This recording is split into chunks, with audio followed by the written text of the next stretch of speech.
Marvel cinematic യൂണിവേഴ്സിൽ വാണ്ട മാക്സിമോഫ് അഥവാ scarlet which Peter Parker അഥവാ സ്പൈഡർമാനെ നേരിട്ട് കണ്ടിട്ടുള്ളത് ക്യാപ്റ്റൻ അമേരിക്ക സിവിൽ വാർ, അവഞ്ചേഴ്സ് എൻഡ് ഗെയിം എന്നീ മൂവീസിലാണ്. എന്നാൽ സ്പൈഡർമാനെ അൺമാസ്ക് ചെയ്ത് കണ്ടത്, അല്ലെങ്കിൽ പീറ്റർ പാർക്കർ ആണ് സ്പൈഡർമാൻ എന്ന് വാണ്ട മാക്സിമോഫ് മനസ്സിലാക്കിയത് അവഞ്ചേഴ്സ് എൻഡ് ഗെയിമിലെ ഫൈനൽ ബാറ്റിലാണ്. പിന്നീട് ടോണി സ്റ്റാർക്കിന്റെ ഫ്യൂണറലിനും അവർ ഒരുമിച്ച് തന്നെ ഉണ്ടായിരുന്നു. സ്പൈഡർമാൻ നോവേ ഹോമിന് മുന്നെയാണ് വാണ്ടാവിഷൻ എന്ന സീരീസിലെ ഈവന്റ്സ് ഒക്കെ നടക്കുന്നത്. അതായത് ഡോക്ടർ സ്ട്രേഞ്ച് പീറ്റർ പാർക്കറിന്റെ ഐഡന്റിറ്റി ലോകം മറക്കാനായിട്ട് സ്പെല്ല് കാസ്റ്റ് ചെയ്യുന്ന സമയത്ത് ഒന്നെങ്കിൽ വാണ്ട മാക്സിമോഫ് അഥവാ സ്കാർലറ്റ് വിച്ച് അവൾ ക്രിയേറ്റ് ചെയ്ത ഹെക്സിനുള്ളിലായിരിക്കണം, അല്ലെങ്കിൽ doctor strange the multiverse of മാഡ്നസിൽ നമ്മൾ കണ്ട പോലെ വാണ്ട മാക്സിമോഫ് എല്ലാവരിൽ നിന്നകന്ന് ഒരു വിദൂര വനപ്രദേശത്ത് താൻ ക്രിയേറ്റ് ചെയ്ത ഇല്യൂഷനിൽ ജീവിതം നയിക്കുകയായിരുന്നായിരിക്കാം.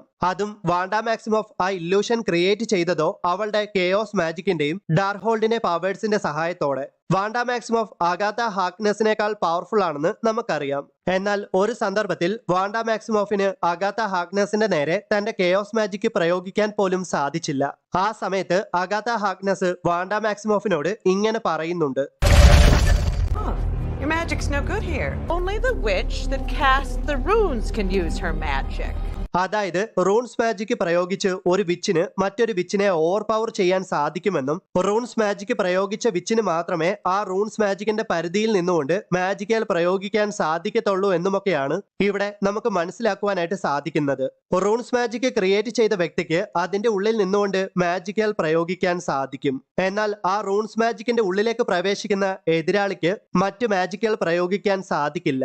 അതേപോലെ തന്നെ റൂൺസ് മാജിക്കിന്റെ ഉള്ളിൽ നിൽക്കുന്ന റൂൺസ് മാജിക് ക്രിയേറ്റ് ചെയ്ത വ്യക്തിയെ പുറത്തു നിന്നെത്തുന്ന സ്പെല്ലുകൾക്കോ മാജിക്കുകൾക്കോ ഒന്നും തൊടാൻ പോലും സാധിക്കില്ല എന്നർത്ഥം. ഡാർഹോൾഡിനെ പൊസസ് ചെയ്ത വാണ്ട മാക്സിമോഫ് അഥവാ സ്കാർലറ്റ് വിച്ചിന് റൂൺസ് മാജിക് എങ്ങനെ പ്രയോഗിക്കണമെന്ന് നന്നായിട്ട് അറിയാം. വാണ്ടാവിഷൻ എന്ന സീരീസിന്റെ അവസാനത്തോടെ എല്ലാവരിൽ നിന്നകന്ന് ഐസൊലേറ്റ് ചെയ്ത് താമസിക്കുന്ന വാണ്ട റൂൺസ് മാജിക്കിന്റെ സഹായത്തോടു കൂടെയാകാം ഇല്യൂഷൻ ക്രിയേറ്റ് ചെയ്ത് ആ റെഡ് ഫോറസ്റ്റിൽ താമസിച്ചത്. അവിടേക്കെത്തിയ ഡോക്ടർ സ്ട്രേഞ്ചിന് പോലും വാണ്ടയുടെ ഇല്യൂഷനെ മനസ്സിലാക്കാൻ സാധിച്ചില്ല എന്നതാണ് സത്യം.